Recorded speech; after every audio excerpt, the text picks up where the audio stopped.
नमस्कार मंडळी. तर आज आहे गणपतीचा 17वा दिवस आणि मी चाललो आहे सिंधुदुर्गमधील ओरोस या ठिकाणी पोलीस वसाहत जी आहे, पोलीस कॉलनी, त्यांचा 21 दिवस गणपती आहे आणि आज दशावतार नाटक आहे. दशावतार नाटक आणि गणपतीचं दर्शन पण घ्यायला आहे. पाठीमागे आवाज तुम्ही ऐकू शकता, थोडंसं घडघडत आहे, रिमझिम रिमझिम पाऊस आहे उत्तर नक्षत्राचा.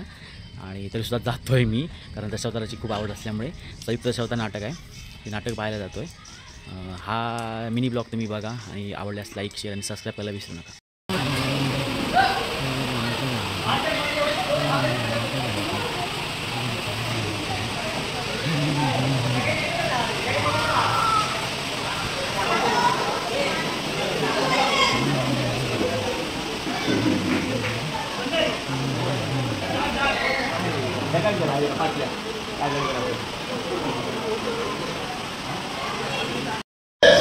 तर तीच ती कलावती, ती कला